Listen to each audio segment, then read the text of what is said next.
दी Yashwant cooperative bank limited Phaltan या बँकेच्या वतीनं कराडच्या प्रीतिसंगमावरील कृष्णामाई घाट येथे यशवंत महोत्सवाचे आयोजन करण्यात आले होते। शनिवारी 22 फेब्रुवारी रोजी धर्म या विषयावर सुप्रसिद्ध महिला कीर्तनकार हरिभक्त पारायण सुप्रियाताई साठे यांनी मार्गदर्शन केले। देव, देश आणि धर्म प्रति श्वास चालू असेपर्यंत सजग राहिले पाहिजे असे त्या म्हणाल्या। आमदार मनोजदादा घोरपडे यांनी दीपप्रज्वलन करून या कीर्तन सोहळ्याची सुरुवात केली, तर भाजपचे किसान मोर्चा प्रदेश सचिव व या कार्यक्रमाचे प्रायोजक रामकृष्ण वेताळ यांच्या हस्ते कीर्तनकार व सहकाऱ्यांचा सत्कार करण्यात आला। यावेळी विठ्ठल स्वामी महाराज, जयराम स्वामी वडगाव, यशवंत बँकेचे चेअरमन महेश बाबा जाधव, संचालक ॲडव्होकेट विशाल शेजवळ व अन्य मान्यवर उपस्थित होते।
हरे कृष्ण कृष्ण कृष्ण हरे हरे, हरे राम राम राम हरे हरे, हरे कृष्ण कृष्ण कृष्ण हरे हरे।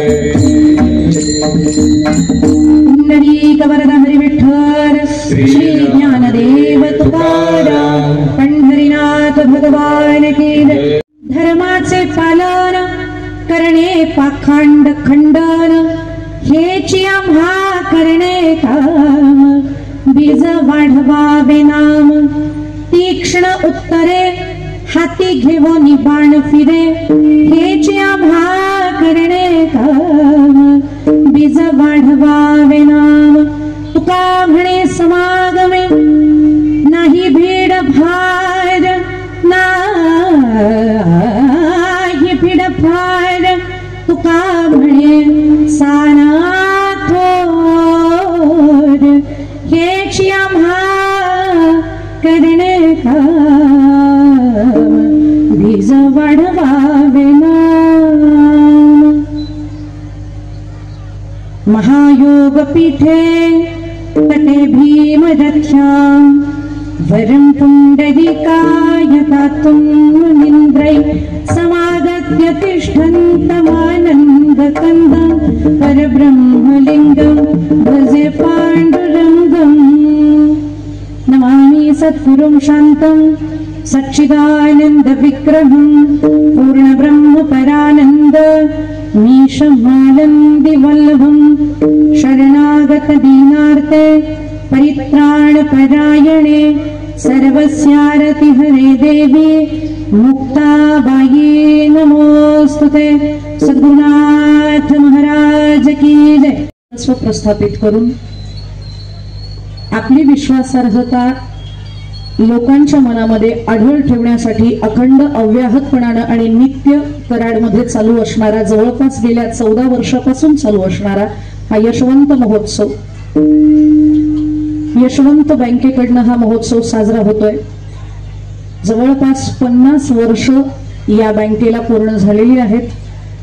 50व्या वर्षामध्ये आपण पदार्पण करत आहोत आणि नेमकी 50व्या वर्षी माझ्याकडे 3 दिवसाची देव, देश आणि धर्म या विषयाबद्दलची माहिती याच्यावरचं व्याख्यान मी करावं म्हणून या ठिकाणी मला निमंत्रित केलं. पहिला दिवस आपण देव या विषयाचं चिंतन केलं, काल आपण देश या विषयाचं चिंतन केलं आणि आज आपल्या अत्यंत जवळचा विषय म्हणजे धर्म या विषयावरती आज आपण विवेचन बघणार आहोत. खरं तर सलग 3 दिवस एका व्याख्यात्याचं ऐकण्यासाठी श्रोते सुद्धा खूप धैर्यवान असावे लागतात. कारण तोच वक्ता त्यालाच बघायचंय, त्यालाच श्रवण करायचंय. पण तुम्ही मात्र नित्य या ठिकाणी येताय त्याबद्दल प्रथमतः सर्व श्रोतू वर्गाच्या चरणारविंदावरती कोटी कोटी मी नमन करते. आणि यशवंत बँकेची जी काही ही सर्व रोज ज्यांची मी धावपळ बघते, खरं तर दुपारी आज आमची चर्चा झाली, बऱ्याच बँका आम्ही बघतो, बऱ्याच बँकेचे संचालकही बघतो. पुणे जिल्ह्यातही बँका आहेत, पण तिथले संचालक फक्त सहीसाठी नाममात्र संचालक असतात. पण या बँकेचे जे संचालक आहेत, जे अधिकारी आहेत, जो सर्व बँकेचा कार्यकारी वृंद आहे, तो इतका सक्षमपणानं बँक सांभाळतोय. अगदी लहानापासून ते मोठ्यापर्यंत सगळी माणसं या बँकेसाठी माझी बँक आहे असं म्हणून धावपळ करतायत. आणि जी माणसं निघून गेली, खरं तर काय असतं, माणसानं आयुष्यामध्ये आत्मपरीक्षण केलं पाहिजे. आत्मपरीक्षणामध्ये ज्या चांगल्या गोष्टी असतात त्या राखायच्या असतात आणि जे दुर्गुण असतात ते सोडायचे असतात. जे सोडून गेले ते बँकेचे दुर्गुणातलेच होते आणि जे टिकले ते जातिवंत सगळे इथं शिल्लक आहेत. आणि या माणसांच्या अंतःकरणामध्ये एकच विचार आहे की काही झालं तरी सर्वसामान्यांनी जो आमच्यावरती विश्वास टाकलाय त्या विश्वासाला आम्ही आमच्या जीवात जीव आणि श्वासात श्वास आहे तोपर्यंत तडा जाऊ देणार नाही. आणि या बँकेला जे नवीन अध्यक्ष, धडाडीचे अध्यक्ष लाभलेले आहेत, यशवंत बँकेचे अध्यक्ष आदरणीय हरिभक्तपरायण म्हणू का काय, आम्हाला सवय असते सगळ्यांना हभप लावायची. तुम्ही 3 दिवस ऐकताय म्हणल्यावर तुमच्यामध्ये नक्कीच हरिभक्तीची परायणता आलेली असं म्हणायला हरकत नाही. हरिभक्ती परायण श्री महेश कुमार जाधव साहेब, ज्यांना सर्वजण प्रेमाने बाबा असं म्हणतात, 2 दिवस अगदी मोठ्या भावासारखं ते या ठिकाणी माझ्यासमोर बसतात आणि प्रवचन ऐकतात. आणि मोठी माणसं असं कधी बसत नाहीत, पण तुम्ही सलग 2 दिवस बसलात म्हणून तुमचंही मी ऋण व्यक्त करते. आणि तुम्ही काळजी करू नका, 2 दिवस मी तुमची भाषणं ऐकली, तुमच्या भाषणामध्ये बाबा खूप तळमळ आहे की आम्ही कुणाचाही रुपया बुडवणार नाही, तुम्ही बुडवायचं म्हणलं तरी बुडणार नाही सांगते. त्याचं कारण आहे तुमच्या बँकेचं नाव. बँकेचं नाव आहे यशवंत. यश हा भगवान श्रीकृष्णाच्या 6 गुणांमधला एक गुण आहे. भगवंताकडे 6 गुण आहेत, ज्ञानोबरायांनी त्याचं वर्णन केलेलं आहे. ऐका यशश्री औदार्य ज्ञान वैराग्य ऐश्वर्य हे 6 गुण वर्य वसती जेथ. एकतर तुमच्या पाठीशी कृष्णामाई आहे आणि कृष्णामाईच्या काठावरची यशवंत बँक आहे, त्याच्यामुळे ही कृष्णामाई आहे आणि कृष्णाचा आशीर्वादही आहे. 14 वर्ष तुम्ही या ठिकाणी सतत कार्यक्रम करताय, धार्मिक विधी करताय, त्याच्यामुळे ही जी धार्मिक शक्ती आहे ती तुमच्या पाठीशी असणारच आहे. आणि आजच्या दिवशी आम्ही व्यासपीठावर बसलेले सगळे वारकरी मंडळी पांडुरंगाकडे प्रार्थना करणार आहोत की हे 6च्या 6 गुण बँकेला लाभू देत. पहिला गुण आहे यश. मागितलं की सगळं मिळतं, मागितलं की सगळं मिळतं. यश हा गुण भगवंताकडे आहे पण, आणि तो अनेकांना त्यानं दिलेला पण आहे. यश हा गुण कुणाला दिलाय तर यशही थोडविला मारुती, विभीषण केला लंकापती, औदार्य देऊनी कर्णा हाती कीर्ती दिगंती फिरविली. अर्जुनाला यश दिलेलं आहे. आणि म्हणून महाभारत जे युद्ध झालं त्या युद्धामध्ये कौरवांचं 18 अक्षौहिणी एवढं सैन्य असताना सुद्धा त्यांच्या समोर मोठभर असणाऱ्या पांडवांनी त्या एवढ्या मोठ्या कौरव सेनेचा पराभव केला, त्यांना धूळ चारली. त्याला कारण होतं कृष्णानं यश हा गुण ज्यांना पूर्वी दिलेला आहे त्या हनुमंतरायांना अधिष्ठान म्हणून त्यांच्या अर्जुनांच्या रथावरती बसवलेलं होतं. ध्वजस्तंभावरी वानरू तो मूर्तिमंत शंकरू, त्या ध्वजावरती हनुमंतरायांना बसवलेला आहे आणि हनुमंतरायांना सुद्धा यश हा गुण दिलेला आहे. त्याच्यामुळे ज्यांना पहिल्यांदा यश दिलंय ते हनुमंतराय अर्जुनाच्या रथावरती आहे. त्याच्यानंतर यश देणारा जो श्रीकृष्ण परमात्मा तो स्वतः अर्जुनाचं सारथ्य करतोय आणि नंतर तुला या युद्धामध्ये यश मिळावं असा आशीर्वाद त्या अर्जुनालाही दिलेला आहे. त्याच्यामुळं त्या युद्धामध्ये अर्जुनाला यश लाभलं. अर्जुन ज्या वेळेला गलित गात्र झाला, गांडीव खाली ठेवला आणि सांगितलं आता मी हे पेलवू शकत नाही, त्यावेळेला भगवंतानं सांगितलं, अरे बाबा रे, तुझ्यामधला असणारा हा जो काही विचार आहे, ही जी काही तुझी इंद्रिय गलित गात्र झालेली आहेत, हे योग्य नाही आहे. या सर्व अंतःकरणातल्या ज्या काही क्षत्रिय धर्माच्या विरुद्ध निर्माण झालेल्या भावना आहेत त्यांचा त्याग कर आणि पुन्हा एकदा हातामध्ये धनुष्यबाण घे आणि तू युद्धाला उभं राहा. त्यासाठी भगवंतानं गीता सांगितली आणि मग त्याच्यानंतर कृष्णानं सांगितलं, म्हणून त्यानं ते युद्ध केलं तर त्याला यश लाभलं. आज आम्ही कृष्ण म्हणून नाही, पण कृष्णाचे पाईक म्हणून तुम्हाला सांगतोय, तुम्ही युद्ध करा. या युद्धामध्ये सुद्धा तुम्ही जिंकणारच आहात आणि ठेवीदार तुमच्या पाठीशी उभे राहणारच आहेत. ठेवीदार तुम्हाला त्रास देणार नाहीत इथून पुढे, कारण त्यांना माहिती आहे सत्य संकल्पाचा दाता नारायण आणि सर्व करी पूर्ण मनोरथ. यश हा गुण अर्जुनाला दिला. आता तुम्हाला दुसऱ्या गुणांची गरज आहे. दुसरा गुण आहे श्री. श्री या बोलाचे दोन अर्थ. आज मी भरपूर वेळ घेणार आहे म्हणजे बैठक तुम्हाला जशी पाहिजे तशी बनवून घ्या. 10 वाजले तरी चालतील, पण आज मात्र मी सोडणार नाही, कारण 2 दिवस मला एकच तास मिळालाय कराडमध्ये. आज मात्र मी बोलणार आहे, त्याच्यामुळे थोडंसं माझ्या विषयाला हात घालण्याच्या अगोदर थोडंसं बँकेला काय अपेक्षित आहे आणि काय आहे या गोष्टी मी सांगणार आहे. दुसरी गोष्ट आहे ती म्हणजे श्री. श्री या बोलाचे दोन अर्थ शास्त्रकारांनी सांगितलेले आहेत. श्री म्हणजे लक्ष्मी आणि श्री म्हणजे मुखकांती. श्रीकृष्णाकडे या दोन्ही गोष्टी होत्या. त्याच्याकडे श्री पण आहे, लक्ष्मी पण आहे आणि मुखकांती पण आहे. धर्माचे पालन धर्माचे पालन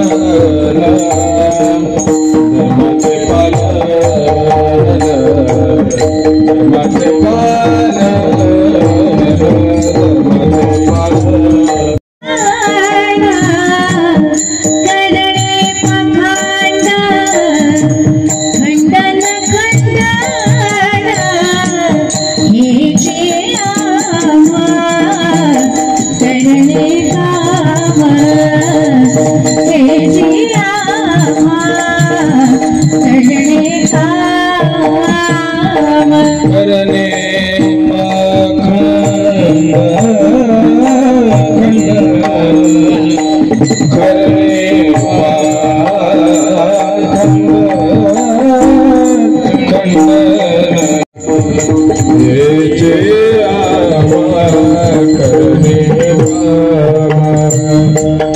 संस्थापक आहे. तसं हिंदू धर्माचं संस्थापक कोण आहे सांगता येईल कोणाला? मोहम्मद पैगंबरांच्या अगोदर मुसलमान कोण? येशूंच्या अगोदर ख्रिश्चन कोण? महावीरांच्या अगोदर जैन कोण? गौतम बुद्धांच्या अगोदर बौद्ध कोण? कोणीच नाही. पण आपल्याकडं आपण ज्याला देव म्हणतो त्या कृष्णाच्या अगोदर होतच की यादव कोण? मग त्याच्याही अगोदर राम होते. मग रामांच्या अगोदर रघुकुल रीत सदा चली आई, रघुंचं कुळ होतच की हो. बर रघुकुळामध्ये सुद्धा असं म्हणतात त्यांच्याही पूर्वी फार होऊन गेलेले आहेत. ययाती राजा होऊनच गेला की हो, तोही रामांच्या अगोदरचाच मानला जातो. पण ययातीच्याही अगोदर मनु होतेच की हो, मनूंच्याही अगोदर ब्रह्मदेव होतेच की हो, आणि ब्रह्मदेवांच्या अगोदर विष्णू होतेच ना. त्याच्यामुळं आपला धर्म हा अनादि आहे आणि अनंत असणार आहे. बाकीच्या धर्मांचे संस्थापक आहे, तसा हिंदू धर्माचा संस्थापक कोणीही नाही. म्हणून सर्वात पुरातन धर्म जर कोणता असेल तर तो आपला धर्म आहे. ज्या धर्मात आपण जन्माला आलेलो आहोत त्या हिंदू धर्माचे आपण वारसदार आहोत. म्हणून आपण अमृत तत्वाचे वारसदार आहोत असं म्हणून आपण स्वतःबद्दल अभिमान आणि स्वाभिमान बाळगला पाहिजे. बरं, आता सगळ्यात पहिल्यांदा प्रश्न हा, ज्या धर्माचं आपण विवेचन करणार आहोत तो धर्म म्हणजे काय? धर्माची गरज काय? धर्म कशाला म्हणतात? तर या धर्माची व्याख्या आमच्या शास्त्रांनी अशी केलेली आहे. धारणात धर्ममित्योहम धर्म धारयते प्रजा धर्मात धारण संयुक्त सधर्म इति उच्यते. धर्म म्हणजे काय? या पृथ्वी तलावरती जन्माला आलेल्या व्यक्तीनं वागण्याची जी औपचारिकता किंवा वागत असताना ज्या काही गोष्टींचा सांभाळ करायचा आहे, ज्या गोष्टी नियम म्हणून वापरल्या गेलेल्या आहेत त्या नियमांना धर्म असं म्हणतात. माणसाला माणूस म्हणून जगायला शिकवतो तो धर्म आहे. माणसासाठी जे योग्य आहे ते करायला लावतो त्याला धर्म असं म्हणतात. किंवा पतंजलींनी सुद्धा धर्माची व्याख्या पातंजल सूत्रामध्ये करताना असं त्यांनी म्हणलेलं आहे, येतो अभ्युदयानिही श्रेयस सिद्धी सधर्म. ज्यानं मानवी जीवनाचं कल्याण होतं, ज्याच्यामुळं श्रेय आणि प्रेय असे दोन आपले हिताचे प्रकार आहेत. प्रेय म्हणजे इहलोकीचं आपलं सुख किंवा या लोकातलं हित, आणि श्रेय म्हणजे पारलौकिक हित. पारलौकिक हित सुद्धा ज्यानं घडतं त्याला धर्म असं म्हणतात. आणि परलोकाचा विचार फक्त हिंदू धर्मातच आहे. बाकीच्या धर्मामध्ये मेलं की संपलं, परत काही करायचं नाही. तसं आपल्याकडे मेल्यानंतर सुद्धा विधी आहेत. 16वा संस्कार हा मरणोपरांतच केला जातो.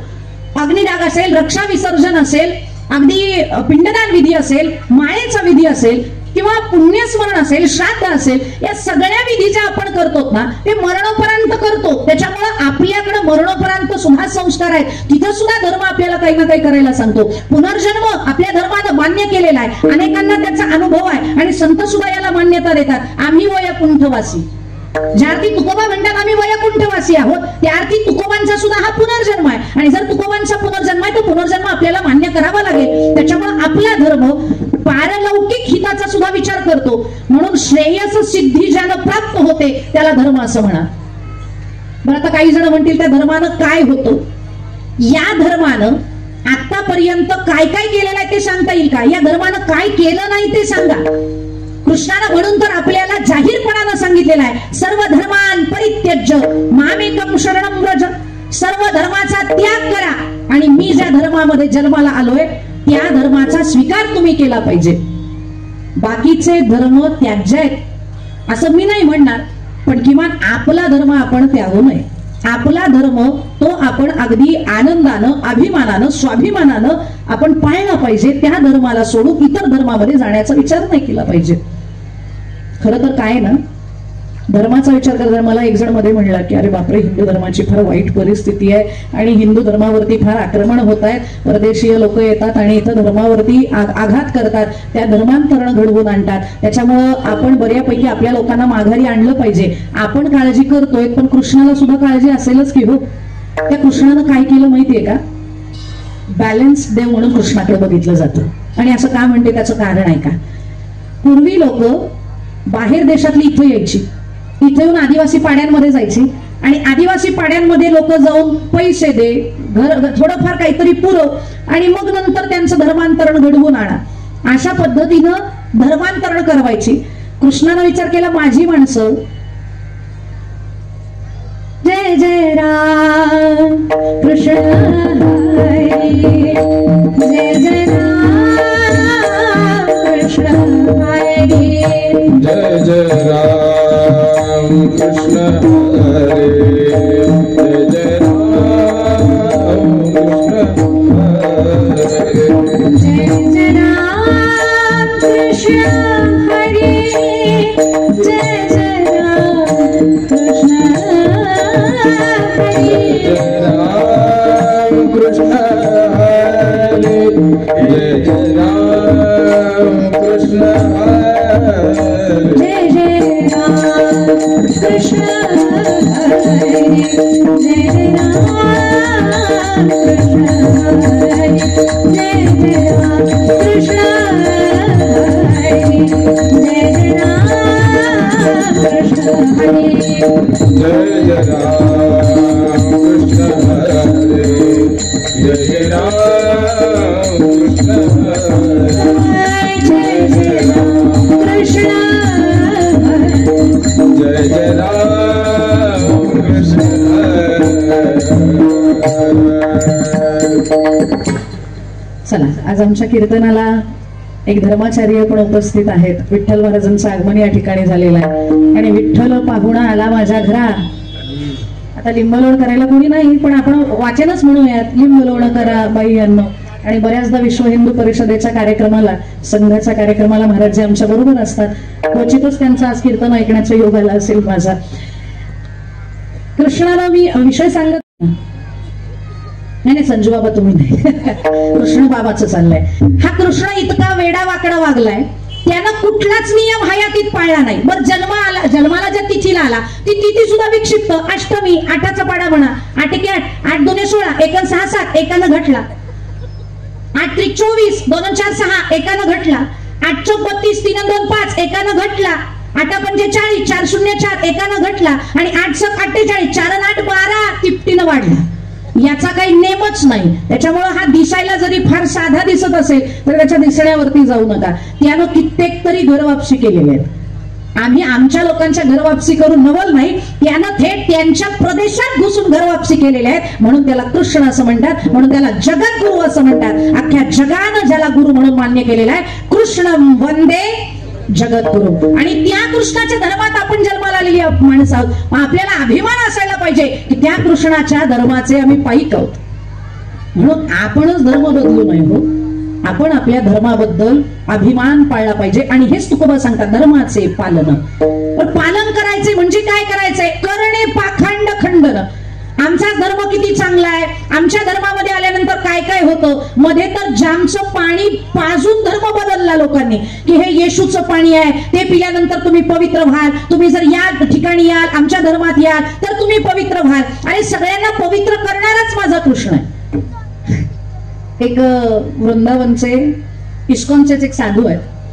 ते साधू मूळचे अमेरिकेचे आहेत. त्यांची एक व्हिडिओ मध्ये खूप व्हायरल झाली, किती जणांनी बघितली मला कल्पना नाही. त्या साधूंना विचारलं, तुम्ही अमेरिकेचे आहात, असं येशू म्हणतात की हे पित्या, हे परमपित्या, या लोकांना माफ कर, कारण हे सध्या काय गुन्हा करतायत हे यांना माहित नाही. हे वाक्य बायबलमध्ये आहे, तुम्ही वाचा तुम्हाला वाटलं तर. मी नाही वाचलेलं, वाचणार पण नाही, पण त्यांनी सांगितलंय म्हणून म्हणते. त्यांनी सांगितलं, हे परमपित्या, ही लोक माझ्या बरोबर जे सध्या दुष्ट कृत्य करतायत, हे काय करतायत, हे किती गहन पाप आहे हे या लोकांना माहिती नाही, पण मला माहिती आहे. तू या लोकांना माफ कर. तू. आणि मग मला एकदा आरतीत हे प्रमाण ऐकायला मिळालं. त्वमेव माता च पिता त्वमेव, त्वमेव बंधू च सखा त्वमेव, त्वमेव विद्या. तूच माझा बाप. कोण? कृष्ण माझी माता, कृष्ण माझा पिता, बहीण, बंधू, चुलता, कृष्ण माझा. जर कृष्णच पिता आहे तर येशूंचा परमपिता हा कृष्णच आहे. मग येशू यांना पिता म्हणण्यापेक्षा त्यांच्या परमपित्याची सेवा केलेली केव्हाही चांगली. म्हणून मी अमेरिका सोडून इथे वृंदावनात येऊन भजन करतोय. मग त्यांना सुद्धा परमपिता कृष्ण हे मान्य करावंसं वाटावं, आपल्याला का वाटू नये. म्हणून आपण आपल्या धर्माबद्दल जागृती केली पाहिजे, आपण आपल्या धर्माचा वारसा सांभाळला पाहिजे. आणि माझा धर्म किती श्रेष्ठ आहे, खरंच श्रेष्ठ आहे. खरं तर मधला काही काळ असा होता की आपल्या धर्माला थोडी ग्लानी चढली होती, म्हणून कृष्णानं विवेकानंदांच्या रूपामध्ये अवतार घेतला. विवेकानंद एक असं व्यक्तिमत्व आहे की भारतातल्या लोकांनी त्याचा अभ्यास केला पाहिजे. परदेशात विवेकानंदांच्या योगाचा, राजयोगाचा अजूनही अभ्यास होतो. पण तिथल्या एक बाई होत्या, त्यांनी प्रयत्नांती शेवटी त्यांना 2 मिनिटं का होईना पण द्या. त्यावेळेला त्या आयोजकांना विचारलं, इथं 2-2 तास तत्ववेत्ते बोलतात, तरी सुद्धा ते त्यांच्या धर्माला पूर्णतः एक्सप्लोर करून सांगू शकत नाही. तुमचे स्वामीजी 2 मिनिटात काय हिंदू धर्म सांगतील? त्यांनी सांगितलं, तुम्ही त्याची काळजी करू नका, फक्त तुम्ही 2 मिनिटं द्या.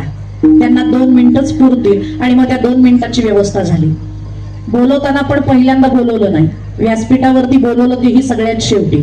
स्वतःचा धर्मग्रंथ उराशी धरून स्वामी विवेकानंद पायऱ्या चढत गेले. आणि गेल्यानंतर त्यांनी तो जो आपला धर्मग्रंथ आहे तो धर्मग्रंथ वरती ठेवला. आणि जो धर्मग्रंथ म्हणून त्यांनी नेला होता तो धर्मग्रंथ म्हणजे श्रीकृष्णांची भगवद्गीता होती. ती भगवद्गीता वरती ठेवली. आणि वरती ठेवल्यानंतर ते बसायला गेले खुर्चीवरती. त्याच्यातल्या काही जणांनी सांगितलं, अरे बाबांनो, सगळ्यात वरती त्याला ठेवून जमणार नाही, सगळ्यात खाली घाला त्याला. काय त्या गीतेची महती आहे? 500 वर्ष झालं पिचत पडलेलं आहे ते गुलामीमध्ये, आणि याचा ग्रंथ काय वरती ठेवता? उचला तो ग्रंथ आणि घाला खाली. म्हणून एक माणूस पळत गेला आयोजकांमधला, त्यानं तो वरचा गीता हा ग्रंथ काढला आणि सगळ्यात खाली तो गीता ग्रंथ ठेवला. स्वामीजी काहीच बोलले नाही, कारण सुज्ञ लोक फार बोलत नाहीत. माझ्याकडे बघू नका, नाही तर म्हणसाल तुम्ही 3 दिवस बोलताय म्हणजे तुम्ही सुज्ञ आहात की नाही यावर शंका, प्रश्नचिन्ह नको माझ्याकडे. तुम्ही विनंती केली म्हणून बोलतेय. त्यांनी सांगितलं, ठीक आहे, कुठे ठेवायचं तिथं ठेवू द्या, असं म्हणून त्यांनी तो धर्मग्रंथ खाली ठेवलेला बघितला, काही बोलले नाही. पण ज्या वेळेला स्वामीजींची 2 मिनिटं चालू झाली म्हणून सांगितलं, ते स्टेजवरती त्या माईकच्या समोर आले. आणि माईकच्या समोर आल्यानंतर त्यांचं पहिलं वाक्य हे होतं, परिषदेला जमलेल्या माझ्या बंधूंनो आणि भगिनींनो. या एका वाक्यावरती सर्व त्या सभागृहात टाळ्यांचा कडकडाट झाला. 2 मिनिटातल्या एका क्षणामध्ये टाळ्या घेणारे एकमेव वक्ते त्या परिषदेमध्ये उपस्थित होते, ते म्हणजे स्वामी विवेकानंद. 2 तास ज्यांना धर्म सांगता आला नाही, त्यांनी माझा धर्म आणि माझ्या धर्मातली भूमिका किती उच्च आहे हे एका क्षणात सांगितलं. कारण भारतीय माणसं इथं जन्माला आलेल्या प्रत्येक पुरुषाला आपला भाऊ मानतात आणि प्रत्येक स्त्रीला बहीण मानतात. त्यांचं आचरणही तसंच होतं. का असं म्हणते त्याचं कारण सांगते. माणूस जे बोलतो ना ते ऑलरेडी त्याच्या आचरणात असावं लागतं, आणि जे आचरणात असतं ना ते आपसूक मुखातनं निघत असतं. स्वामीजी अमेरिकेमध्ये वास्तव्याला, धर्म परिषदेच्या अगोदर त्यांचं वास्तव्य चालू होतं, त्यावेळेला त्यांची जी भाषणं थोडीफार चालू होती, त्या भाषणाला प्रभावित एक महिला त्या अमेरिकेतली झाली आणि ती पळत आली आणि स्वामीजींना पायाला धरून तिनं विनंती केली, स्वामीजी एकच इच्छा आहे, स्वामीजी एकच इच्छा आहे, मला तुमच्यासारख्या तरुणाशी लग्न करायचंय. मग स्वामीजींनी विचारलं, काय बोलताय तुम्ही, मी संन्यासी आहे, तुम्हाला माझ्याशीच लग्न करण्याची काय इच्छा आहे? त्यावेळेला त्यांनी उत्तरादाखल सांगितलं की मला जी संतती माझ्या पोटी जन्माला यावी असं वाटतं ना, ती संतती अगदी हुबेहूब तुमच्यासारखी असावी, म्हणून मला तुमच्याशीच लग्न करायचंय. स्वामी विवेकानंदांनी हात जोडून सांगितलं, माझ्यापासून होणारी संतती ही माझ्यासारखी असेल की नाही मला माहित नाही, पण जर मलाच तुम्ही तुमचं लेकरू मानलं तर मी तुम्हाला आई मानायला तयार आहे आणि मीच तुमचा मुलगा हे तुम्हाला जगाला समजावून सांगता येईल. होईल का एवढं धाडस आपलं अमेरिकेत? आपण तर म्हणू ग्रीन कार्ड भेटलं बुवा, बरं झालं राहता येईल. पण स्वामीजींनी एवढा मोठा मोह सुंदर दिसणाऱ्या स्त्रीला नाकारलं, त्यागलं, कारण या पृथ्वीवरती जन्माला आलेली प्रत्येक स्त्री ही माझी भगिनी आहे असं म्हणून त्यांनी तिला आदर दिला. आणि आदर फक्त दाखवण्यापुरता नव्हता, आचरणात होता. हे तर नाही, अजून त्यांच्या आयुष्यातलं एक उदाहरण तुम्हाला सांगते. स्वामी विवेकानंदांनी पहिल्यांदा तर पूर्ण भारत भ्रमण केलं आणि अमेरिकेमध्ये गेल्यानंतर ज्या ज्या काही महिला शिष्या होत्या त्या महिला शिष्यांना त्यांनी कधीही एकांतामध्ये प्रवचन सांगितलं नाही. अगदी मोठ्या मोठ्या पदावरच्या महिला त्यांच्याकडे यायच्या, त्यांच्या पाया पडायच्या, पण कधीच त्यांनी त्यांना एकांतात प्रवचन सांगितलं नाही, त्यांना दीक्षा दिली नाही, जे काही असेल ते समाजामध्ये. आणि सगळ्यात महत्वाचा मला विषय सांगायचा आहे, एकदा राणी त्यांच्या बैठकीमध्ये स्वामी विवेकानंदांचं आगमन झालं आणि त्यांच्याकडे पद्धत आहे, एखाद्याचं आगमन झालं की त्याचं स्वागत हस्तांदोलन करून करतात. कुठं पद्धत आहे ही? कुठं? भारतात.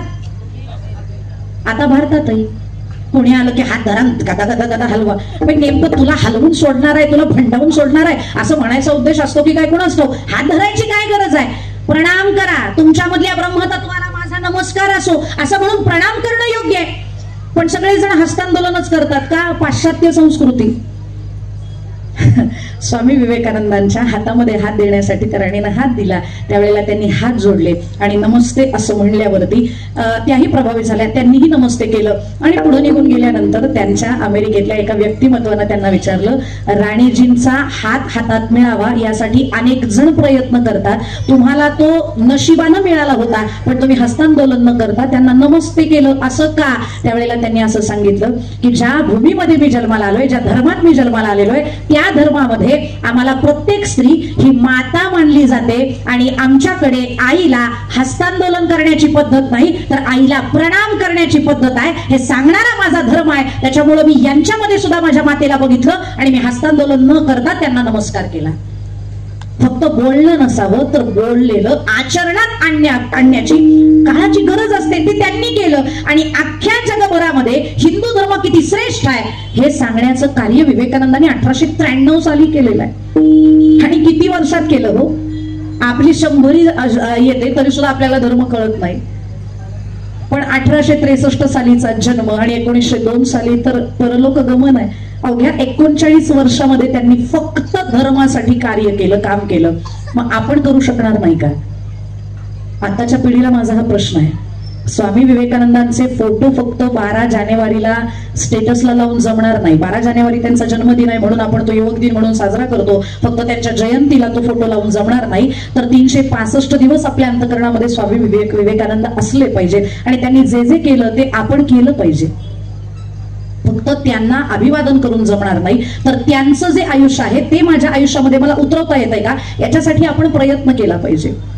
त्यांनी आयुष्यभर ज्ञानदानाचं काम केलं, आयुष्यभर त्यांनी त्यांचं ज्ञान औदार्यानं सगळ्या जगाला दिलेलं आहे. आपल्यातले काहीतरी मोजके असे असतील ना की जे धर्मासाठी ज्ञानदान करण्यासाठी तयार होतील. तुम्ही घरदार सोडू नका, तुम्ही ब्रह्मचारी राहा असं माझं म्हणणं नाही, पण गृहस्थ धर्म स्वीकारून तुम्हाला थोडाफार वेळ जर धर्मासाठी देता आला, त्या कार्यासाठी देता आला तर बिघडतंय कुठं? ब्रह्मचारी राहण्याजोगती परिस्थिती सध्या नाही. आणि ब्रह्मचर्य धारण करणं म्हणजे फक्त शरीरानं ब्रह्मचर्य धारण करणं नसतं, तर ब्रह्मचर्य धारण करणं म्हणजे कायिक, वाचिक आणि मानसिक सुद्धा ब्रह्मचर्य धारण करावं लागतं. आणि धर्मामध्ये त्याचाही अंतर्भाव केलेला आहे. खरं तर धर्म 10 गोष्टी 10 गुण त्या धर्मामध्ये आहेत. आपल्या धर्मामध्ये विवेकानंदांनी शास्त्रामधलं त्यांच्या राजयोगामध्ये असं प्रमाण त्यांनी कुठं शोधलं मला माहित नाही, पण त्यांच्या राजयोग वाचत असताना मला ते प्रमाण सापडलं. विवेकानंदांना विचारलं की एखादा माणूस जर धर्माचं पालन करतोय तर त्याच्यामध्ये कोणती लक्षणं असली पाहिजेत. मग त्यांनी सांगितलं त्याच्याकडे धृती, क्षमा, त्याच्याकडे जी 10 लक्षणं असली पाहिजेत ती सांगतायत विवेकानंद.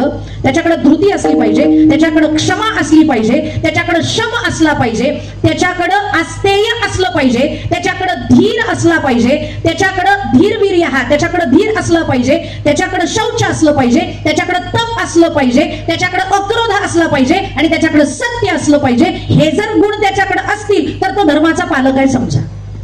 आणि त्याच्यामध्ये ब्रह्मचर्य हे सगळ्यात महत्वाचं त्यांनी सांगितलेलं आहे. ब्रह्मचर्य धर्म किती दिवस आपल्याला पाळायचा आहे. आपल्या ऋषी मुनींनी आपल्या तरुणांसाठी काही महत्वाचे टप्पे घालून दिलेले आहेत. 100 वर्षाचं आयुष्य गृहीत धरलंय त्यांनी. त्या 100 वर्षातली 25 वर्ष आयुष्य प्रत्येक तरुणानं ब्रह्मचारीचं राहिलं पाहिजे. पण आता सध्या तसं होताना दिसत नाही. 9वी-10वीची मुलं सुद्धा लग्न करायला लागली हो. हे योग्य नाही आहे. हे वय तुमचं ब्रह्मचर्य व्रत धारण करून, ओज धारण करून तुम्ही ज्ञान ग्रहण केलं पाहिजे. 25 वर्ष ब्रह्मचर्य, मग त्याच्या पुढं 25ला एकदा का तुम्ही गुरुग्रही राहून विद्या एकदा का ग्रहण केली की मग तुम्ही तिथून पुढचे 25 वर्ष ग्रहस्थाश्रम आनंदानं व्यवस्थितपणानं पार पाडू शकता. म्हणून 50 पर्यंत ग्रहस्थाश्रम. 51 चालू झालं की ग्रहस्थाश्रम त्यागायचा आहे, वानप्रस्थाश्रम. म्हणून मी सगळ्यांना सांगते 50 पर्यंत आपण प्रपंच केलाय, किमान 51 मध्ये एंट्री करताना आपण थोडासा वानप्रस्थाचा विचार करायला पाहिजे. प्रपंचातलं थोडंसं लक्ष काढलं पाहिजे. कारण आकडा सुद्धा आपल्याला सांगत असतो आता बास प्रपंच. कसा सांगत असतो? 50 नंतर लागतं किती? किती लागतं? 50 नंतर एकट्यानं कुठं जा नका जाऊ. एकट्यानं वनात जाऊ नका, पण घरातली परिस्थिती वनासारखी निर्माण करा. आपण वनामध्ये शरीरानं नाही जाऊ शकलो तरी चालेल, आपण प्रपंच नाही त्यागला तरी चालेल, पण आपल्या मनामध्ये वन कसं निर्माण होईल याचा विचार प्रत्येकानं करणं म्हणजे वानप्रस्थाश्रम स्वीकारणं आहे. वनामध्ये जाऊन सेवा करायची म्हणजे वानप्रस्थ. तो किती दिवस करायचा? 75 पर्यंत. अँड आफ्टर दॅट 100 पर्यंत मग संन्यासाश्रम. मग तिथं काय संसाराच्या नावे घालून या शून्य वाढता हा पुण्य धर्म केला की तिथून पुढची 50 वर्ष. 50च्या नंतर आपण परमार्थामध्ये जरी 50 पर्यंत प्रवेश केला नसेल, खरं पाहायला गेलं तर परमार्थ हा तरुणपणीच करायचा आहे. कारण तुकोबराया आवर्जून सांगतात परमार्थ करी. अगदी तुम्ही नीता अंबानीचं लग्न आता मध्ये बघितलं असेल, त्या तिच्या मुलाचं लग्न होतं, बघितलं असेल ना तुम्ही. मी पण होते त्या लग्नात, म्हणजे युट्यूबच्या बाहेरनं बघत होते. त्या लग्नामध्ये तिची एका पत्रकारानं मुलाखत घेतली आणि प्रश्न विचारला होता, रिचेस्ट पर्सनच्या तुम्ही वाईफ आहात, तुम्ही सुखी असाल ना? त्यावेळेला तिनं सांगितलं माझ्या संसारात सगळं काही आहे, फक्त एकाच गोष्टीचं आम्हाला दुःख आहे. म्हणजे बघा एवढी मोठी पैसेवाल्याची बायको आहे पण तिच्या पण संसारात दुःख आहे. मग विचारलं काय दुःख आहे? काय नाही म्हणे, ज्या मुलाचं आता माझ्या लग्न आहे ना त्या मुलाचं वजन कमी होत नाही, त्याला हत्ती रोग आहे आणि त्याच्यासाठी आम्ही खूप प्रयत्न केले पण त्याच्या अडचणी दूर होत नाहीयेत. त्या दूर झाल्या म्हणजे जमलं आणि त्या दूर व्हाव्या म्हणून मी रोज सकाळी उठल्यानंतर कृष्णाला साकडं घालते. मी रोज सकाळी उठल्यानंतर जिमला जात नाही तर मी पूजा करते. आणि त्या बाई खरंच पूजा करतात, खरंच कृष्णाला मानतात. त्यांच्या मुलीचं लग्न होतं, त्या लग्नामध्ये त्यांना डान्स परफॉर्म करायचा होता. आजकाल पद्धत चालू झाली आहे मुलीच्या लग्नात आईनं नाचायचं, असं नसावं पण त्यांनी आता घालून दिली, त्याला काय करणार. मग त्यांना डान्स परफॉर्म करायचा होता. आता एवढे मोठमोठाले अगदी जगविख्यात असणारी गायिका सुद्धा त्यांनी रात्रभर त्या मुलाच्या लग्नात नाचवली, तिला गायला लावलं. महाराष्ट्रातले तर सोडूच नका, महाराष्ट्रातला एक गायक असा नव्हता की जो त्यांच्या पुढे करत नव्हता. सगळे नामवंत गायक तिथं होते. मग एखाद्या गायकाला मला नाचायचे बाबा चांगलं गाणं तयार कर असं म्हणता आलं नसतं का? पण नाही, त्या बाईंनी गाणं जे काही तयार केलं, जे गाणं त्यांनी नाचण्यासाठी निवडलं ते गाणं नव्हतं तर ते भजन होतं, भागवतातलं कवण होतं. आणि कवण कोणतं? अच्युतम केशवम कृष्ण दामोदरम राम नारायणम जानकी वल्लभम. अच्युतम केशवम कृष्ण दामोदरम राम नारायणम जानकी वल्लभम. अच्युतम केशवम कृष्ण दामोदरम राम नारायणम जानकी वल्लभम. अच्युतम केशवम कृष्ण दामोदरम राम नारायणम जानकी मोठमोठाले गायक तिथं असताना, नवीन गाणी तयार करू शकत असताना सुद्धा त्यांनी नाचण्यासाठी जे निवडलं ते एक भजन होतं. कारण त्यांनाही माहिती आहे या अडचणीतनं सोडवणारा फक्त कृष्णच आहे. म्हणजे एवढ्या मोठ्या बाई आहेत पण तरी सुद्धा त्यांच्या संसारात दुःख आहे. काय? माझ्या अनंताचं वजन अनंत होत चाललंय, ते कमी कसं होईना ते बघा. जर त्यांच्याही संसारात दुःख आहे तर मग आपल्या संसारात असेल नवल काय? मग दुःख जर कमी करायचं असेल तर त्या धर्माच्या अधिष्ठात्र्या देवतेचं आवाहन आपण केलं पाहिजे. आणि ज्याच्या आयुष्यात देव जवळ, ज्यानं धर्माचं पालन केलेलं आहे तो सुखी राहतो. ज्यानं धर्माचं पालन केलेलं आहे त्याला जय मिळतो. कारण एक ठिकाणी असं प्रमाण आहे शास्त्रांमध्ये, धर्म विश्वस्य जगत प्रतिष्ठा यतो धर्म ततो जयः. या जगामध्ये जो धर्माला सांभाळतो, जपतो, तो धर्म त्याला सांभाळतो, त्याला जपतो, त्याची काळजी घेतो. आणि त्या धर्मामधला पहिला धर्म, त्या धर्माच्या अधिष्ठात्री देवतेचं आवाहन आपल्या घरी झालं पाहिजे. ज्याच्या आयुष्यात देव जवळ आहे त्याला अडचणी कमी येतात बरं. आणि जरी सगळ्यांसारख्याच आल्या तरी सुद्धा त्या अडचणींना तो सांभाळतो. कसं काय ते मी तुम्हाला सांगते. एसटीनं कधी प्रवास केलाय का तुम्ही कुठे? आपली लालपरी, ती जी लालपरी असते ना, त्या लालपरीमध्ये आपल्याला ज्या गावी जायचंय, समजा कराड मधल्या माणसांना पुण्याला जायचंय, माझ्याकडे यायचं ठरवलं, तुम्ही कशाला बसनी याल, तुम्ही गाड्या करून याल, पण तरी उदाहरणादाखल सांगते, तुम्ही जर ती बस दिसली ना, किंवा एखाद्याला जायचं असेल, आपल्याला ज्या गावी जायचं त्या गावची बस दिसली की लोक अशी झुंबड उडवतात, फार गर्दी करतात, त्या एंट्रन्सलाच गर्दी करतात.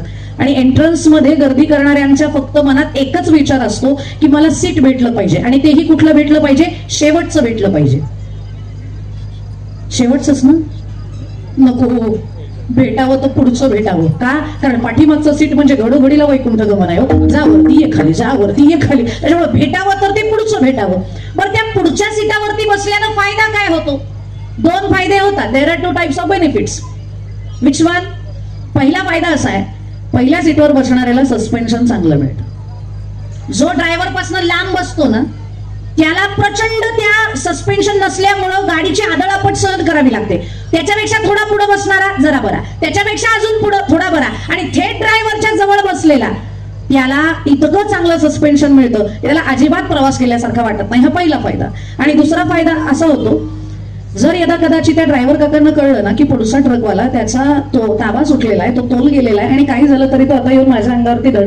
आम्हाला धर्म शिकवतात पण ते धर्माचं पालन करत नाहीत. एकदा माझ्या बरोबर एक घटना घडली होती.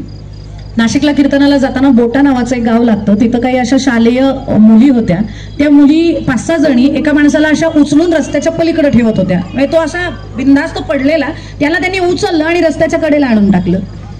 मी गाडीला माझ्या आडव्या गेल्या म्हणून गाडी बाजूला घेतली आणि त्यांची मदत करावी म्हणून त्याच्या मानेच्या खाली हात घातला आणि म्हणलं यांना मदत होईल. मानेच्या खाली हात घातला आणि त्याला वरती उचलल्याबरोबर त्याच्या तोंडाचा वास आला. वास आल्यावरती मी म्हटलं काय पोरी वेडे, या पोरींना काय गरज होती या बेवड्याची मदत करण्याची. त्याला मी पहिल्यांदा पलीकडे क्रॉस केला, त्याला पलीकडे बसवलं एका ठिकाणी. तो काही शुद्धीवर आला नाही, तो आपला प्रमत्तच होता, पूर्ण आहारी गेलेला होता, पूर्ण पिलेला होता, त्याच्यामुळे त्याच्या काही लक्षात आलं नाही. पण त्या मुलींना मी प्रश्न विचारला, पिणारा माणूस आहे, माहिती आहे, पिणारा का असे ना पण बाप असावा, त्याच्यामुळे तो कुणाचा हिरावल्या जाऊ नये म्हणून त्याला बाजूला काढला. आणि मग तेव्हापासून मी विचार केला, खरंच पिणारा जरी असला तरी बाप असावा, मग त्याचं पिणं सुटेल का याच्यासाठी आपण काहीतरी प्रयत्न केले पाहिजे. म्हणून मी प्रत्येक कीर्तनामध्ये व्यसनाधीन गेलेल्यांसाठी 5 मिनिटं द्यायला सुरुवात केली. तर त्याला पटलं म्हणून तुम्हाला सूर देतोय, काय नाही, काळी 2चा सूर लावलाय त्यानं. आणि मग मी 5-5 मिनिटं कीर्तनात व्यसनावरती बोलायला लागले की व्यसन मुक्ती व्हावी, व्यसनापासून दूर. आणि बाहेरची व्यसन करतात नवल नाही, चांगली माणसं पण करतात हो. घरी गेल्यानंतर त्यांना सांगितलं, दादा सोन्यासारखी बायको आहे, सोन्यासारखा संसार आहे, काय म्हणून तुम्ही व्यसनाच्या आहारी गेलेले आहात, सोडा व्यसन. आयुष्यामध्ये सगळं काही मिळेल, परत अशी बायको मिळणार नाही, मुलं मिळणार नाही. सोडून जर गेले तर तुमचं एकट्याचं आयुष्य कसं असेल विचार करा. तुम्ही दारू नाही पिली पाहिजे. त्यावेळेला त्यांनी सांगितलं, ताई मी खूप प्रयत्न करतो हो, पण दारू मला सुटतच नाही. त्यांना मी सांगितलं, एकदा तुम्ही जरा युट्यूब वरती बघत जाय, दारूमुळे किती हानी होते, किती लोकांची घरं उजाडलेली आहेत. नाहीतर म्हणलं आमच्याकडे व्यसनमुक्तीचं केंद्र आहे, तिथं तुम्ही भेट द्यायला या. आणि मग त्यांना तिथं मी बोलवलं, पत्ता दिला. तो माणूस त्याच्या बायकोला घेऊन तिथे आला आणि मग तिथे आल्यानंतर म्हणजे हे किती प्रमत्त असतात व्यसनाधीन गेलेले, त्यांना धर्म कसा कळत नाही, ते त्यांच्या अनुषंगानेच धर्म कसा जपतात ते बघा. तो त्या व्यसनमुक्ती केंद्रात आला, तिथं प्रॅक्टिकल करण्यात आलं. एक 2 ग्लास घेतले, एकामध्ये मदिरा होती आणि एकामध्ये पाणी होतं. 2 गांडूळ घेतले, एक त्या मदिरेत टाकला आणि एक जलात टाकला, एक पाण्यात टाकला आणि एक दारू मध्ये टाकला. पाण्यातला गांडूळ बऱ्याच वेळ तरंगत होता, पण दारूत पडलेला मात्र जो गांडूळ आहे तो मात्र काही क्षणच तरंगला, नंतर तो मेला. शेवटी त्याचे तुकडे तुकडे झाले, त्याचं विघटन झालं त्या मदिरेमध्ये. आणि हे त्याला दाखवलं. सगळे तिथं जेवढे काही पिणारे बसले होते सगळ्यांना विचारलं, तुम्हाला कळलं का हे काय झालं ते म्हणले, हो आम्हाला सगळं व्यवस्थित कळलेलं आहे, कशामुळं काय होतं, कशामुळं हानी होते, नुकसान होतं हे कळलेलं आहे. सगळेजण निघून गेले. मग जो माणूस माझ्यासाठी मी बोलवलं म्हणून आला होता, मी त्यांना विचारलं, दादा बघितलं का तुम्ही प्रॅक्टिकल, अहो काय होतं ते दारूमध्ये पडलेल्या गांडुळाचं काय झालं ते तुम्ही बघितलं का? त्यावेळेला त्यांनी सांगितलं, बरं झालं ताई तुम्ही इथं बोलवलं, तुम्ही जर बोलवलं नसतं तर माझं आयुष्य वाया गेलं असतं. म्हटलं ठीक आहे, जरा तुम्हाला किमान कळलं तरी मी कशासाठी बोलवलं होतं, पण त्या प्रयोगावरनं तुमच्या काय लक्षात आलं ते तरी मला सांगा. त्यावेळेला त्यांनी सांगितलं, ताई पोटामध्ये पाणी गेल्यानंतर पोटातले किडे मरत नाहीत, पण दारू पिल्यानं पोटातले किडे मरतात, म्हणून रोज किमान प्रत्येकानं 1-1 ग्लास तरी दारू प्याली. मी बाईंना हात जोडून माफी मागितली. म्हणलं ह्याला कधीच जमायचं नाही दारू सोडायला, ह्याला फक्त किती समजावून सांगितलं तर हा एखादा बुवाना आधी लावायला बसलाय, त्याच्यामुळे आम्ही काही याला समजावून सांगू शकत नाही. हे प्रमत्त आहे, यांना धर्माचं काही सांगायला गेलं की ते आम्हाला धर्म उलटा शिकवतात. त्याच्यामुळे प्रमत्त असणारा भीष्माचार्य म्हणतात तो धर्माचं पालन कलियुगात करत नाही. चला पुढं, अजून कोण करत नाही? श्रांत, ज्याला तहान लागलेली असते ना तो धर्माचा विचार करत नाही. श्रांत धर्माचा विचार करत नाही. आणि याच्यासाठी महाभारतातलंच उदाहरण पुरेसं आहे. ज्या वेळेला एका ऋषींच्या आरणी आणि मंथा, एका हरणानं, तो हरिण त्याच्या डोक्याला खाजवत असेल म्हणून तो त्या लाकडाच्या खोडाला खाजवायला गेला, पण त्या झाडावरती लटकून ठेवलेल्या आरणी आणि मंथा, खरं तर यज्ञाला ज्याच्यापासून अग्नीची उत्पत्ती होते ती आरणी आणि मंथा, ती निसटली आणि त्या काळविटाच्या त्या हरणाच्या डोक्यामध्ये शिंगामध्ये येऊन फसली. आणि त्याच्या त्या डोक्यामध्ये फसल्यावरती त्याला अजून भीती वाटली आणि ते मृग पळायला लागला. मृग पळून गेला आरणी आणि मंथा घेऊन. संध्याकाळचा यज्ञ प्रज्वलित कसा करायचा याचा प्रश्न निर्माण झाला. तेवढ्यात त्यांच्या लक्षात आलं की कोणीतरी योद्धे आपल्या या वनामध्ये आलेले आहेत, म्हणून ते आचार्य पळत गेले आणि युधिष्ठिराला सांगितलं, बाबा रे ती आरणी आणि मंथा तो मृग घेऊन गेलेला आहे, काही करून तेवढी फक्त माझी आरणी आणि मंथा आणून दे, योग्य वेळेच्या आतमध्ये आणून दे, म्हणजे मला यज्ञ प्रज्वलित करता येईल. त्यावेळेला त्यांनी सांगितलं, तुम्ही काही काळजी करू नका, मी त्या मृगाच्या पाठीमागे माझे बंधू आहे, 4-4 जण आहेत आणि योद्धे आहेत, त्यांना पाठवतो. इथं मोठमोठ्या योद्ध्यांना चितपट करणारे मृगाला काय करायला अवघड आहे. म्हणून त्यांनी आपल्या नकुलाला सांगितलं, ए नकुला बाबा जा रे, सगळ्यात बारीक तू आहेस, जा तेवढं ती आरणी आणि मंथा घेऊन ये. नकुल पळाले पण शेवटी थकून गेले, पण त्यांना काही ते मृग सापडे ना. शेवटी म्हणले पहिल्यांदा पाणी पिऊयात आणि पाणी पिऊन मग बाकीचं जे काय असेल पुढचं ते आरणी मंथा आणायची, ते मृग शोधायचं, ते बघूयात. सरोवर दिसलं, सारस पक्षाचा आवाज घेतला आणि इथे नक्की सरोवर असलं पाहिजे हे त्यांनी निश्चित केलं आणि त्या सरोवरापाशी गेले. सरोवरापाशी गेल्यानंतर हातात ओंजळ घेतल्याबरोबर त्या सरोवरातनं आवाज आला, बाबा हे सरोवर, हे तळ माझ्या मालकी हक्काचं आहे, त्याच्यामुळे हे पाणी तू पिऊ शकत नाहीस, तुम्ही हे पाणी पिऊ नये. त्यांनी सांगितलं, कोण आहेस तू, समोर ये, तहान लागलेली आहे. असं सरोवरावरती कुणाचा अधिकार असतो का? पाण्यावरती कुणाचा अधिकार असतो का? नाही मान्य मला आहे, पिणार पाणी. पाण्याचा घोट घेतला आणि गतप्राण. नकुल बराच वेळ गेलाय पण अजून आला नाही. सहदेवाला पाठवलं, बाबा तू जा रे बघ काय झालंय, त्या मृगाचं काय, नकुलाचं काय. सहदेव गेले, तेही थकले, पाणी प्यायला गेले, त्यांची तीच अवस्था, तेही गतप्राण. नंतर मग भीमाला पाठवलं, भीमाची तीच अवस्था, अर्जुनाची तीच अवस्था. 4 भाऊ गेले पण अजून माघारी आले नाही. मृगाचाही तपास नाही, भावंडांचाही तपास नाही. शेवटी युधिष्ठिरांनी क्षणाचाही विलंब न करता ते उठले, हातात गांडीव घेतलं आणि शोधार्थ निघाले. सरोवर त्यांना दिसलं आणि तिथं 4 भाऊ आपले निश्चित पडलेले आहेत. हे दिसल्यानंतर मग त्यांनी त्या पाण्यामुळे, कदाचित पाणी तोंडावरती टाकावं, हे शुद्धीवरती येतील म्हणून पाण्याला हात लावणार, त्यावेळेला आवाज आला. आवाज होता यक्षांचा. आणि मग यक्षांनी सांगितलं, सरोवर माझं आहे, जोपर्यंत तुम्ही उत्तर देणार नाहीत तोपर्यंत तुम्ही या पाण्याला हातही लावू शकत नाही. तुमच्या बंधूंनी उन्माद केला, धर्म पालन केलं नाही, सरोवर माझा आहे असं सांगितलेलं असताना सुद्धा त्यांनी पाण्याला हात लावला, म्हणून ते गतप्राण झालेले. माझे काही प्रश्न आहेत, त्या प्रश्नांची उत्तरं जर तुम्ही द्याल तर तुमचे भाऊ मी तुम्हाला परत माघारी देईन. पण तिथं मात्र राजा धर्म होता, त्यानं प्रमत्तपणा केला नाही, त्यांनी मत्तपणा दाखवला नाही, त्यांनी धर्माचं पालन केलं. आणि म्हणून युधिष्ठिरांनी हात जोडून सांगितलं, कोणाचीही गोष्ट अधिकार नसताना आणि आपली नसताना जर ती वापरायची असेल तर निश्चित स्वरूपात त्यांचा अधिकार मोठा असल्या कारणानं त्यांना विचारूनच ती घ्यावी. पाणी जर तुमचं असेल तर मी तुम्हाला विचारल्याशिवाय हे पाणी पिणार नाही. तुमचे काय प्रश्न आहेत ते विचारा. आणि मग धर्मराजाला जे प्रश्न विचारले, यक्ष प्रश्न खूप मोठे आहेत, तो विशिष्ट प्रवचनाचा वेगळा विषय असू शकतो, आज काय ते मी सांगणार नाही. पण ते सगळ्या प्रश्नांची उत्तरं दिली आणि मग सांगितलं मी तुझ्यावरती प्रसन्न झालोय, पण एवढ्यावरती भागणार नाही. याच्यामध्ये आता मी तुझा फक्त एक भाऊ जिवंत करू शकतो, कोणता भाऊ जिवंत करायचा आहे ते सांग. त्यांनी सांगितलं कुंतीचा मी एक आहे, माद्रीचा एक जिवंत करा, म्हणून नकुलाला जागा करा. ह्याही प्रश्नाचं उत्तर आवडलं आणि मग त्या चारीच्या चारी भावंडांना यक्षाने जागृत केलं. पण त्या चारी भावंडांना यक्षानं जाता जाता सांगितलं युधिष्ठिरानं धर्माचं पालन केलं म्हणून तुम्ही जिवंत आहात, नाहीतर तुम्ही श्रांत होतात, तहानलेले होतात आणि तहानलेला माणूस हा अधर्माचरण करतो असं भविष्यात होऊ देऊ नका. हे सांगण्यासाठी यक्ष प्रश्न महाभारतामध्ये टाकलेले आहेत. म्हणजे श्रांत हा अधर्म करतो, तहानलेला हा अधर्माकडे प्रवृत्त होतो, म्हणून श्रांत अधर्म करतात असं भीष्माचार्यांचं मत आहे. मग याच्या पुढे अजून कोण? क्रुद्ध रागीट माणूस अधर्माचरणी असतो. रागीट माणसाला मी काय करतोय, कोणाशी बोलतोय, कुणाला कोणत्या पद्धतीत बोलतोय हे कळत नाही. आणि म्हणून भगवंतानं गीतेमध्ये सुद्धा दुसऱ्या अध्यायातील 60व्या श्लोकात सांगितलेलं आहे की एकदा का तुम्हाला क्रोध आला की तुमच्या आयुष्यातला अनर्थ चालू होतो, म्हणून क्रुद्ध होऊ नका, राग अनावर होऊ देऊ नका. ध्यायतो विषयान् पुंसः संगस्तेषुपजायते संगात् संजायति कामः कामात् क्रोधो विजायते क्रोधात् भवति सम्मोहः सम्मोहात् स्मृतिविभ्रमः स्मृतिभ्रंशात् बुद्धिनाशो बुद्धिनाशात् प्रणश्यति. असा नाश करून घ्यायचा नसेल तर रागावरती नियंत्रण ठेवा. आणि जर नियंत्रण नाही राहिलं तर तुम्ही अधर्माचरण करून बसाल. आजकाल मुलं आई वडिलांवरती सुद्धा हात उगारतात का? राग अनावर झाला. आणि ज्या माता पित्यांना देव म्हणून पुजायचे त्यांच्या अंगावरती आम्ही हात टाकून बसलो. काय काय तर मुलं इतकी अधर्मी आहेत की चौकात बसून चर्चा करतात, पापाला दोनदा हाताखालनं काढलं. काळजी करू नको, याची पत्न तुला फेडावी लागणार आहे.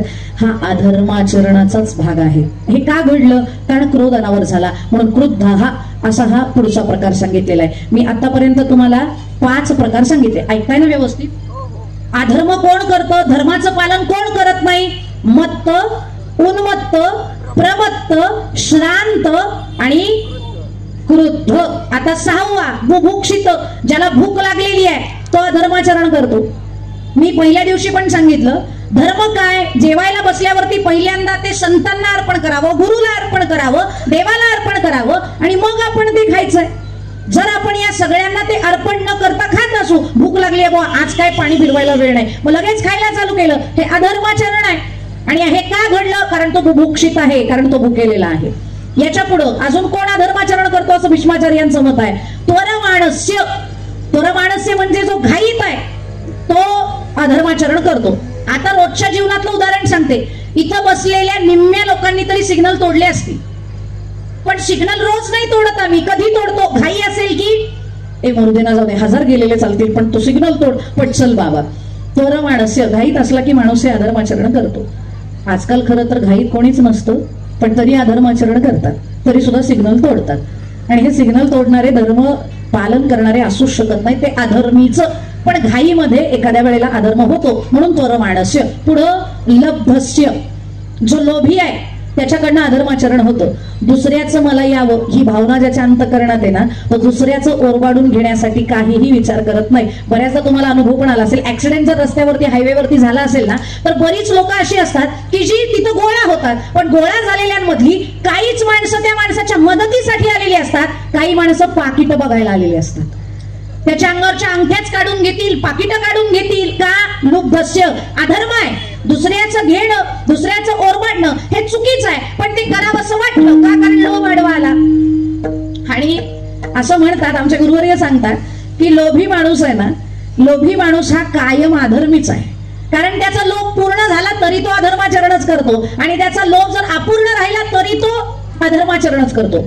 ज्याचा लोभ पूर्ण झाला त्याला अजून मिळावा अशी वासना निर्माण होते, आणि ज्याला मिळालंच नाही त्याला राग निर्माण होतो. मग का मिळालं नाही? मग ज्याच्यामुळे मिळालं नाही त्याच्यावरती राग काढला जातो. त्याच्यामुळे लोभ हा माणसाला अधर्माचरणाकडे घेऊन जाणार आहे. म्हणून भीष्माचार्य म्हणतात लब्धस्य, हे सुद्धा अधर्माचरण करतात. अजून कोण करतात? त्वरमाणस्य, लब्धस्य, भीतः, घाबरलेला माणूस. घाबरलेला माणूस अधर्माचरण करतो. एखादा माणूस जर एखाद्या अडचणी सापडला ना की तो विचार करतो, ए बाबा कुठं ना काहीतरी व्हायला नको, काय असेल ते सेटलमेंट करून घ्या. घाबरला आणि चुकीचं पाऊल उचलून बसला, त्याला म्हणतात भीतः. हा सुद्धा अधर्माचरण करतो. आणि शेवटचा प्रकार सांगितलेला आहे तो म्हणजे कामीच. कामिश्च ते दशा.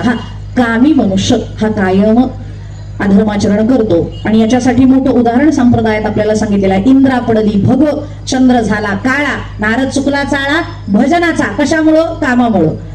गुरु पत्नी बरोबर गमन करण्याची इच्छा चंद्राला, डाग लागला ना. इंद्राला अहिल्यावरती नजर, ऋषी पत्नी आहे तिच्यावरती नजर गेली, त्याला सुद्धा त्रास झालाच ना. इंद्रा पडली भग, चंद्र झाला काळा. कशामुळं? अहो नारद चुकला चाळा भजनाचा. लक्ष्मीच्या स्वयंवराला त्यांनाही वाटलं होतं लग्न करावं, संसार करावा, म्हणून नारद चुकला चाळा भजनाचा. कशामुळे झालं? तर काम जागा झाला म्हणून हे झालं. आणि असे 10 जण हे अधर्माचरण करतात. हे 10 जण दश धर्म न जानांती धृतराष्ट्र निबोधतान. ही 10 माणसं अशी आहेत की जी धर्माचरण करत नाहीत. म्हणून या माणसांनी या गोष्टीपासून थोडंसं लांब राहिलं म्हणजे धर्माचं पालन आपल्याला करता येईल. आणि तुकोबा हेच म्हणतात, त्याचं पालन करणं हेच आम्हाला करायचं आहे. अभंगाच्या 2ऱ्या चरणामध्ये तुकोबाराय असं सांगतात, हेची आम्हा करणे काम, हेची आम्हा करणे काम, हेची आम्हा करणे काम. फार तुका म्हणे साना थोर. आणि आमच्या धर्मामध्ये जी 10 लक्षणं सांगितलेली आहेत त्या 10 लक्षणांचा प्रत्येकानं संग्रह केला पाहिजे. ती 10 लक्षणं मी मगाशी पण सांगितली. धृती आहे, त्याचबरोबर क्षमा आहे, त्याचबरोबर शम आहे, अस्तेय आहे, इंद्रिय निग्रह आहे, शौच आहे. त्याच्या पुढे जाऊन आपल्याला सांगितलेलं ते म्हणजे शमदमालिशत संपत्ती आहे. आणि हे ज्याच्याकडे आहे त्याला निश्चित स्वरूपात धर्माचं तो अवलोकन करतोय, धर्माचं तो पालन करतोय असं म्हणायला काही हरकत नाही. आणि दया आणि धृती यांसारखे गुण असणारा धर्म फक्त एकमेव आहे, तो म्हणजे हिंदू धर्म आहे. बाकीच्या धर्मामध्ये दया नाही. आता एक ओघानं विषयाला म्हणून सांगते. बाकीच्या धर्मामध्ये ज्या वेळेला पशूंची हत्या केली जाते ना, त्यावेळेला पशूंची हत्या करताना थेट एका झटक्यात त्यांना मारल्या जात नाही, मग त्यांना हाल हाल करून मारल्या जातं. आणि दुर्दैवानं महाराष्ट्रामध्ये आमच्या गायी सुरक्षित नाही आहेत. आमच्या गायी सुद्धा ज्या वेळेला मारल्या जातात ना त्यावेळेला त्या हाल हाल करून मारल्या जातात. आणि हाल हाल करून मारल्या गेलेल्या पशूचं जिथं मांस विक्री होते त्या दुकानाला नाव असतं हलाल. हाल हाल करून मारतात आणि हलाल म्हणून लिहिलेलं असतं तरी आपण त्यांच्या दुकानावरती जातो आणि हाल हाल करून मारलेल्या प्राण्याचं मांस आम्हाला द्या खायला असं आपण म्हणतो. हे योग्य आहे का? हे जर म्हणतील हिंदू धर्मामध्ये पूर्वी पशुबळी दिला जात नव्हता का? दिला जायचा, पण त्याला त्रास होत नव्हता, त्याला एका झटक्यात संपवलं जायचं. मग आपणही प्रयत्न करा, जिथं झटका देऊनच पशु मारला जातो त्याच्याकडनंच विकत घ्या. आता मी वारकरी आहे, काही जण म्हणतील तुम्ही हे बोलू नयेत, पण जवळपास 20-25% माळकरी आहेत. बाकीचे 75% खाणारे पिणारे आहेत. त्यांना हे कळलं पाहिजे, कारण बाकीचे धर्म त्यांच्या धर्माचा प्रचार प्रसार करण्यासाठी ज्या गोष्टींचा त्यांना जो पैसा येतोय तो पैसा येतो कुठून? तर या सगळ्या मांस विक्रीतच उभा राहतोय. जवळपास 20,000 कोटीचा धंदा त्यांना याच्यातनं मिळतोय आणि तो आपण करून देतोय. पैसा बाहेरनं येत नाहीये, पैसा देणारे आपण आहोत. आपण पैसा उभा करतोय त्यांचा. आणि ते थोडेफार कमी पैशानं सुद्धा मांस विक्रय करतात का? कारण त्याच्यात गायीचं मांस असतं. तुमचा धर्म भ्रष्ट झाला पाहिजे याच्यासाठी भले 10चे 8च द्या, पण आमच्याकडनंच घ्या. का? कारण ते 2 रुपये नफ्याचे नसले तरी तुमचा धर्म भ्रष्ट करणं हे आमचं जे इप्सित आहे ते साध्य होतंय आणि आपण त्याला बळी पडतोय. हे योग्य आहे का? पूर्वीच्या काळी आपल्याही धर्मामध्ये खाटीक काम करणारी माणसं होती ना. अरे शोधा ना, कुठं गेली ती? का नामशेष झाली ती माणसं? त्यांना गोळा करा, त्यांना मदत करा, जेणेकरून आपला पैसा आपल्याकडेच राहील, तो परधर्माकडे जाणार नाही. याच्या पण काळजी घेतली पाहिजे, पण ती आपण घेताना दिसत नाही. आणि म्हणून तुकोबा म्हणतात धर्माचे पालन करणे पाखंड खंड याची आम्हा करणे काम, ते आपण पालन केलं पाहिजे. आणि दया ही फक्त हिंदू धर्मात दाखवली जाते, बाकीच्या धर्मात दाखवली जात नाही. आमची मुलगी ज्या वेळेला पळून नेली जाते त्यावेळेला तिच्यावरती हाल करतात. तिचे हाल करताना हा विचार केला जात नाही की अरे ती लहान आहे, ती मुलगी आहे, ती स्त्री आहे, ती अबला आहे, तिच्यावर नको अन्याय करायला. केला जातो. 10 जण एखाद्या मुलीला मारतात. आणि मला नाहीला जास्त बोलावं लागतंय, दिल्लीला जे निर्भया प्रकरण घडलं त्या निर्भया प्रकरणामध्ये 10 होते नराधम की ज्यांनी त्या लेकीचा विचार केला नाही, पण त्याच्यामध्ये जो नाबालिक म्हणून, जो अल्पवयीन म्हणून सोडला ना, सगळ्यात जास्त अत्याचार त्यानेच केले होते. त्याचं नाव इथं नाही सांगत, खाली उतरल्यावर सांगेन तुम्हाला.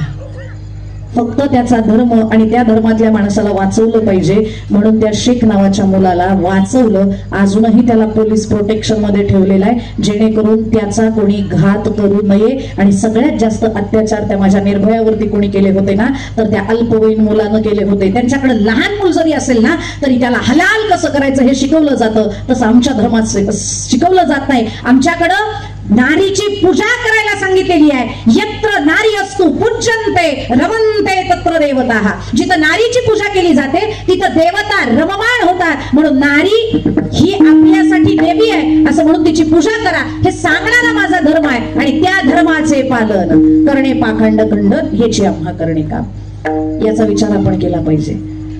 दया दाखवणं फक्त आपल्याकडे आहे, बाकी कुठे नाही. आणि जी माणसं या धर्माच्या संलग्न राहतात ना ती माणसं सुद्धा धर्म करतात. मध्ये रतनजी टाटा निवर्तले.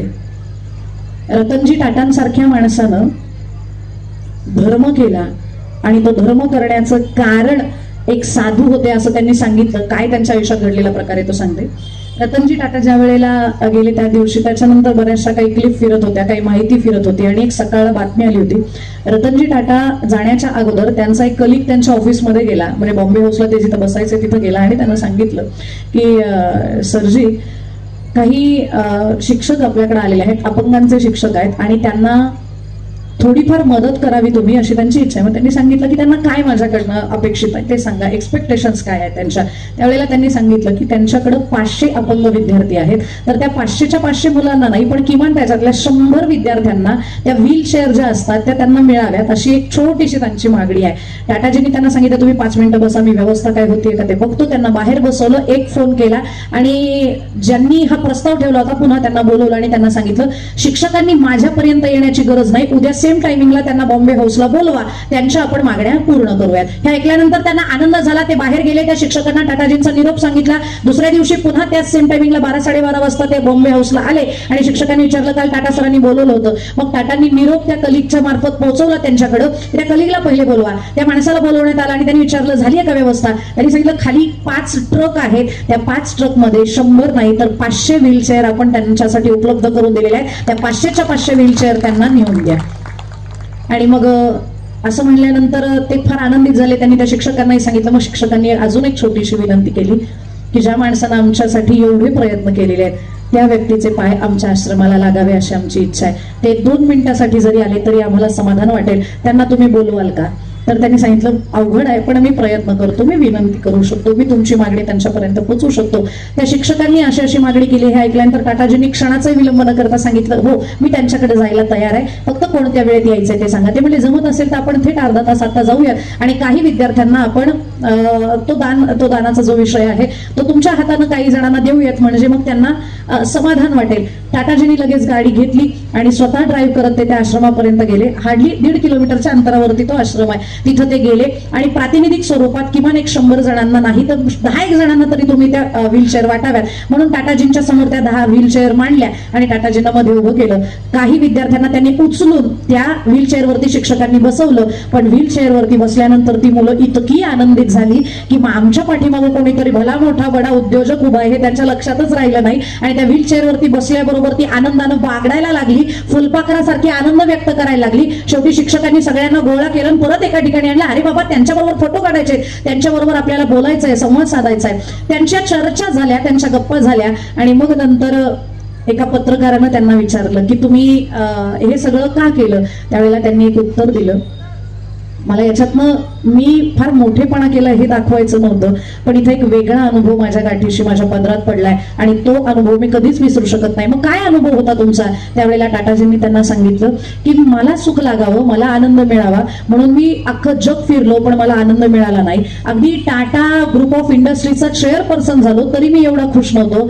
पण ज्या वेळेला ही मुलं 10 मुलं त्या व्हीलचेअरवरती बसवली आणि ज्या वेळेला ती आनंदानं फुलपाखरासारखी बागडताना मी बघितली ना, त्यांच्या चेहऱ्यावरचा ओसंडून वाहणारा आनंद मी बघितला आणि त्या आनंदा इतका आनंद मला आज तागायत माझ्या आयुष्यामध्ये भेटला नाही. त्याच्यामुळे देण्यानं फार आनंद आपल्या पदरात पडतो हे मला आज कळलं. मग त्यांना विचारलं की तुम्हाला हे सगळं तुम्ही कुठून ऐकलं? त्यावेळेला त्यांनी उत्तर दिलं की काही दिवसांपूर्वी माझ्याकडे भागवत कथा मी स्वतंत्र माझ्यासाठी आयोजित केली होती आणि हिंदू धर्मामध्ये देण्याचं महात्म्य काय हे त्यांनी सांगितलं होतं. कारण ओरबाडून जे मिळतं त्याचा आनंद कमी असतो पण दिल्यानं आनंद वाढतो हे सांगणारा धर्म हिंदू धर्म आहे. आणि त्या हिंदू धर्माचे एक प्रचारक भागवताचार्य माझ्या घरी आले होते आणि त्यांनी मला सांगितलं होतं घेण्याचा आनंद घेतलाय, कधी देण्याचा आनंद सुद्धा घेऊन बघा. तो देण्याचा आनंद मिळावा म्हणून मी हे केलं आणि मी त्या आनंदाचा धनी झालो आणि त्यांना सुद्धा आनंद देण्यात आहे हे सांगणारे एक साधू होते. त्याच्यामुळे ही दया दाखवणं हा जो धर्म आहे तोही धर्म हिंदू धर्मानं सांगितलेला आहे. म्हणून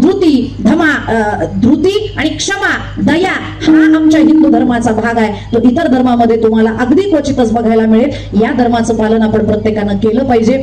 आजन्म आपल्या जोपर्यंत श्वास चालू आहेत तोपर्यंत आपण आपल्या धर्माचं पालन केलं पाहिजे. कारण हा धर्म टिकावा यासाठी धर्मवीर संभाजी राजांनी आपल्या प्राणांचं बलिदान दिलेलं आहे.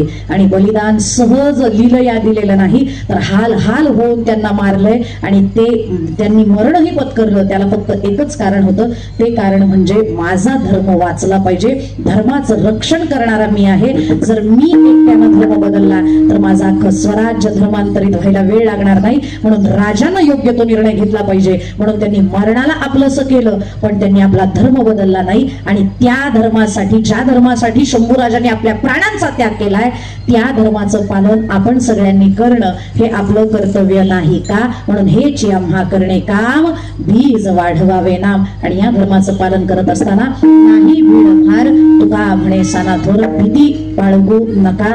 जे काम सत्य असतं ते कर्म करण्यासाठी प्रत्येकानं सहाय्यकारी भूमिका घेतली पाहिजे अशी मी सगळ्यांच्या चरणारविंदाला विनंती करते. माझ्या मते माझी वेळ आज संपलेली.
एकमेकांवरती प्रेम करायला शिका.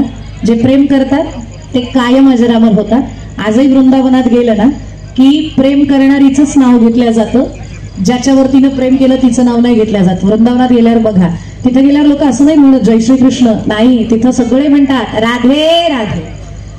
एका साधूने मी बाजूला घेऊन विचारलं, बाबा राधे राधे उसको शाम